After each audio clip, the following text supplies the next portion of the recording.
was the year 1994.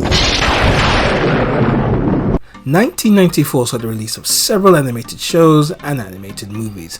Looking back, it is amazing how many that were released this year. Now, I'm going to highlight some of my personal favourites on top of the ones that were more prominent.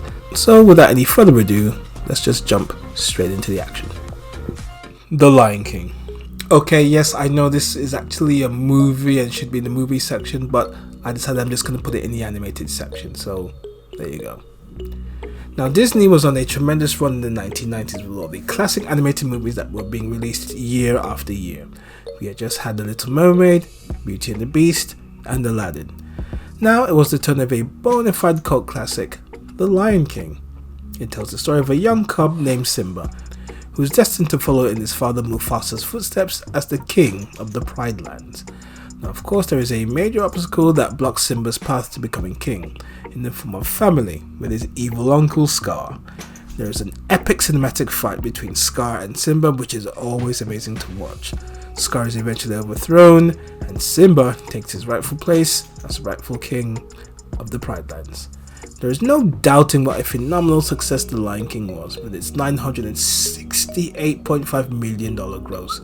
It was the highest grossing movie of 1994, and at that point in 1994, it was the second highest grossing film of all time, just behind Jurassic Park.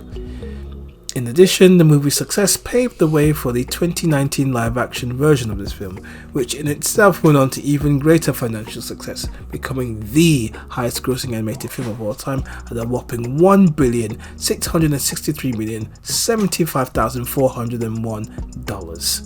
The fantastic musical score with I Just Can't Wait to Be King, Hakuna Matata, Can You Feel the Love by Elton John made this movie an all-time great. The stellar voice cast with Matthew Broderick, Jonathan Taylor-Thomas, Jason Weaver, Jeremy Irons, and the unmistakable voice of James Earl Jones as Mufasa made the characters great standouts in this all-around amazing and magical animated adventure.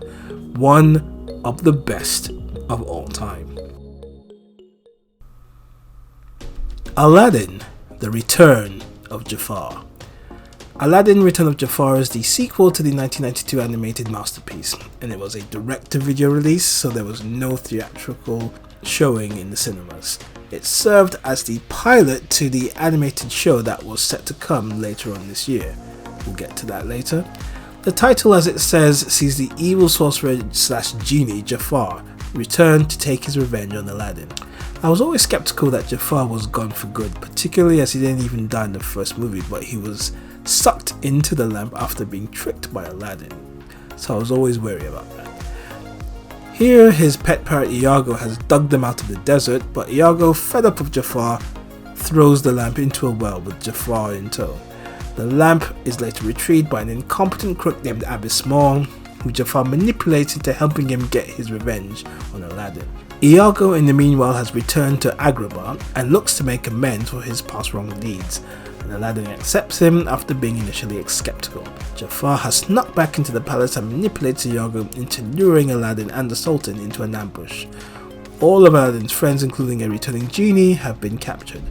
Aladdin returns from the ambush to the palace only to be arrested and face execution for the death of the Sultan, with Jafar posing as Jasmine, getting in one final gloat. Iago has a change of heart and frees the genie, who then saves Aladdin from getting executed. The gang then goes face to face with Jafar for a final time by trying to destroy his lamp, but not before he goes on a rampage and almost kills Aladdin by surrounding him by a pool of lava. Iago tries to make the save, but he's thwarted by Jafar until Iago makes one final attempt, kicking the lamp into the lava and killing Jafar in the process, and Agrabah is safe once again. Iago joins Aladdin and his friends and lives with them in the palace. The reception to this movie was in the negative from a whole lot of critics. To some, it had the look and feel of a Saturday morning cartoon, which ironically would go on to serve as the pilot for the animated series. The musical tracks were nowhere near the level of the first movie, and they just came up as bland and ponderous.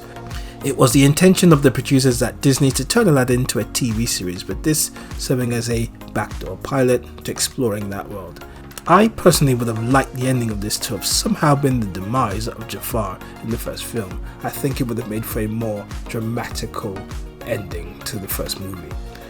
Overall, Return of Jafar is an okay sequel, but without the budget from the first movie, and the lack of Robin Williams, it was always going to be a struggle to be as good as the first film. Aladdin The Series.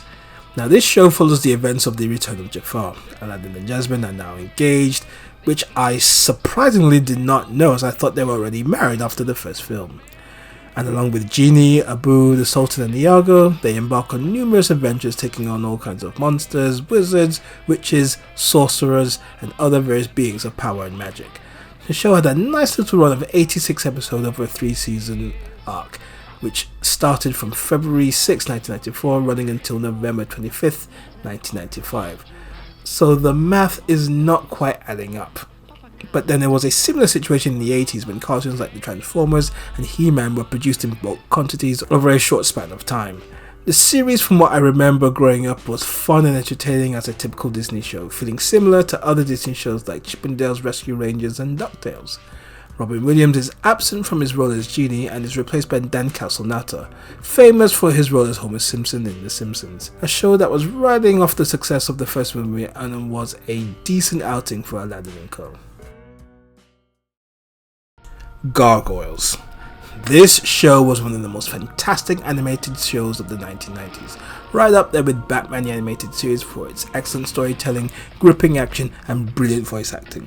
A show about a group of magical creatures who are living stone by day and warriors by night, led by their leader Goliath.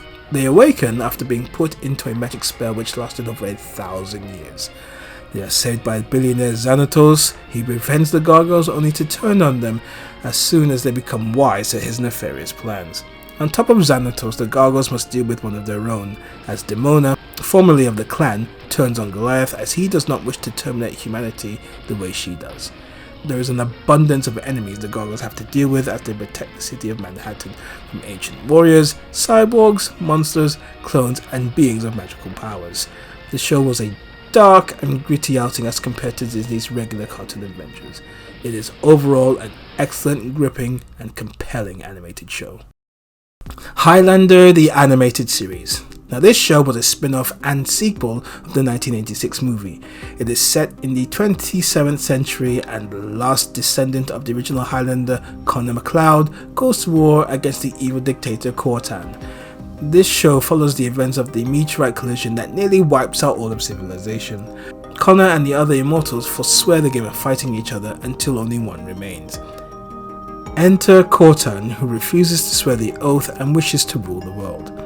After the death of one of the immortals, Connor prophesies the rise of a new mortal who will be unbound by the oath and he will rise and defeat Cortan. Cortan now has an empire at his command.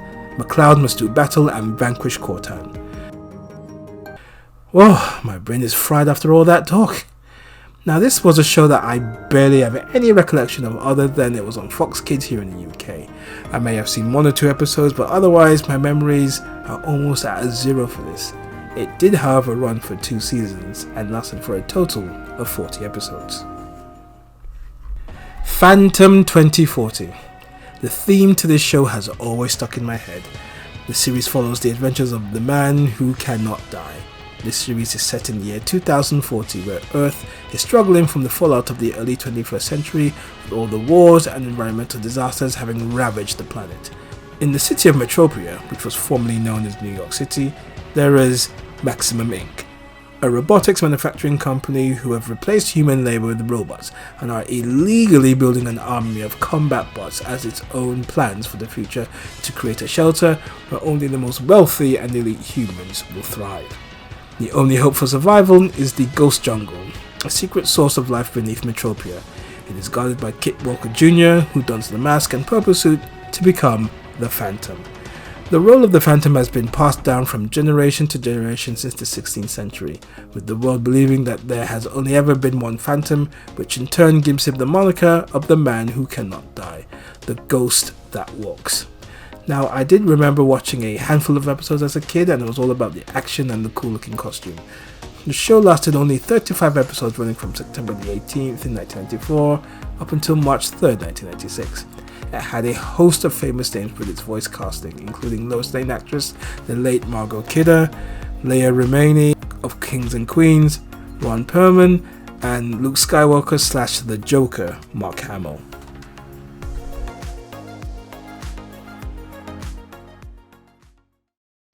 Reboot. This is a show that definitely takes me back. A computer animated TV series that follows the adventures of a guardian named Bob and his companions Enzo and Dot Matrix as they work to keep the computer system of mainframe safe from the viruses known as Megabyte and Hexadecimal. This was one of my first early exposures to CGI graphically produced TV. Now, it was a little slow paced at first, and the episodes were self-contained and family friendly, as its target audience was kids. The show, however, does shift its tone when it reaches its third season, with the storylines becoming a bit more mature.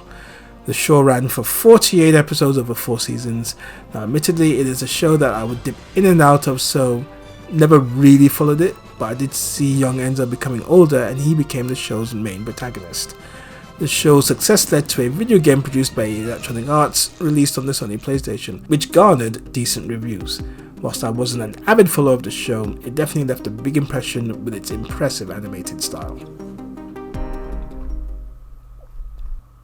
The Tick.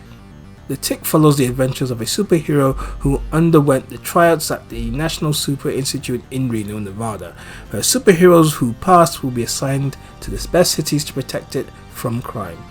Tick is assigned to the city where he befriends Arthur, whom is his sidekick.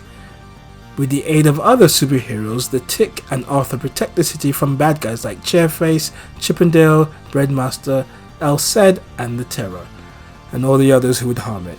Now, I got all that information off the internet because this is a show that I never followed. I always saw it advertised and there was always the famous catchphrases, but I never watched it. In fact, it wasn't until around 2011 when I heard a podcast interview from the voice of the Tick that my interest was suddenly piqued. The voiceover star was of course Townsend Coleman, best known for his role as Michelangelo from the original Teenage Mutant Ninja Turtles 87 series. Now, the show has a cult following and it was a successful 90s show and has appeared on all-time greatest animated shows list. It was just simply a show that I never followed. It ran for just 3 seasons with a total of 36 episodes. The Marvel lineup. 1994 saw the release of not 1, but 3 animated shows from its large portfolio of superheroes. There was the Marvel Action Hour, which was a 2-hour, 1-hour block consisting of episodes of the Fantastic Four and Iron Man, and Stan Lee would have a quick intro before the shows began. We'll start with the Fantastic Four. Now, this version was the 3rd animated iteration of Marvel's first family. It made its debut this year on September 24th, running until February 24th, 1996. I remember watching a couple of episodes around the mid-90s when it was running in syndication, but it wasn't until the 2000s when I was older that I paid more attention to the show. It follows the adventures of Reed Richards, Mr. Fantastic, Sue Storm, the Invisible Woman, Johnny Storm, the Human Torch, and Ben Grimm, the Thing. It ran for 2 seasons at 26 episodes, and it was a tale of 2 seasons. The first season was very cartoony, with cornball dialogue, and the animation was very subpar. The second season, however, had a more mature vibe with better storytelling and action, and slightly better animation. Most of the episodes in the first season were fairly accurate reinterpretations of the classic 1960s Fantastic Four comic book stories by both Stan Lee and Jack Kirby. Some of the stories that were adapted was the arrival of Galactus and his herald, the Silver Surfer, in the 2-parter The Silver Surfer and the Coming of Galactus. Now, Season 2, as I stated earlier, was a vast improvement with its look and its storytelling, with John Byrne's 1980s run in the comics the main source of inspiration, along with artist John Buscema's drawings heavily inspiring the look for Season 2. I do apologize if I've butchered John's surname. Along with Iron Man, it followed a trend of running for only 2 seasons, with the first season's look and feel feeling vastly inferior to the second season run. There was a host of notable guest appearances from other Marvel characters in the show, including Daredevil, the Inhumans, the Hulk, Black Panther, and Ghost Rider. Now, a topic to get into on a later date on the channel, but a decent outing for the Fantastic Four. Iron Man. Like the Fantastic Four, Iron Man was a tale of 2 seasons.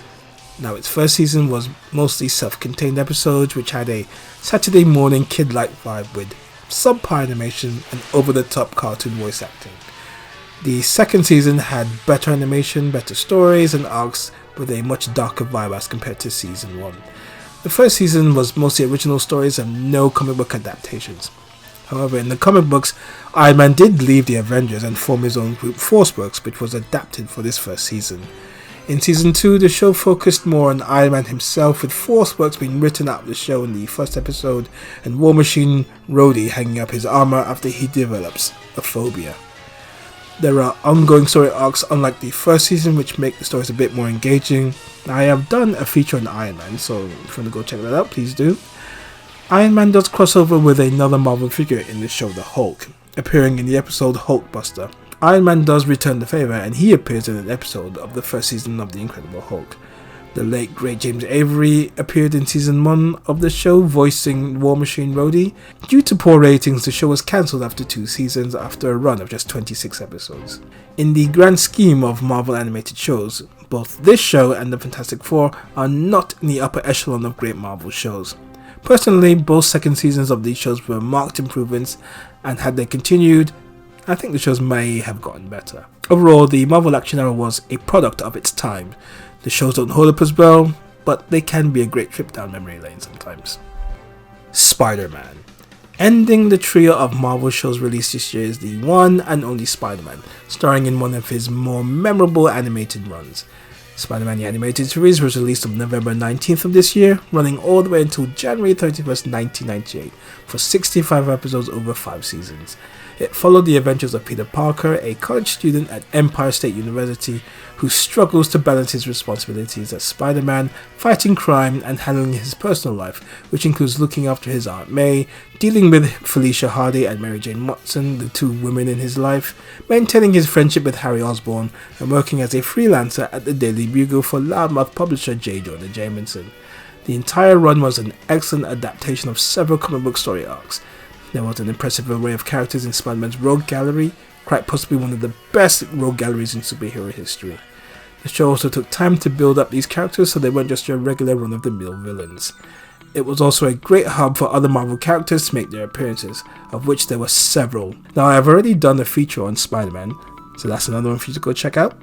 I'm not going to go into too much in this show's history. I will, however, state that this is my favourite Spider-Man animated show of all time. It stayed true to the character's origins without over-explaining it. It did well to build several story arcs which kept the show engaging, arcs which were adapted from the comic books very well. The action, it was fun, especially with the computer-generated effects sprinkled across the show.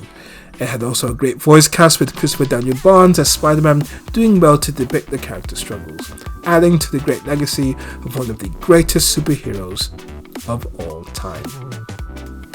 And that concludes the cartoon section of 1994, reminiscing on some of my favourite animated shows of all time, and also discovering some of those shows that I wasn't really familiar with.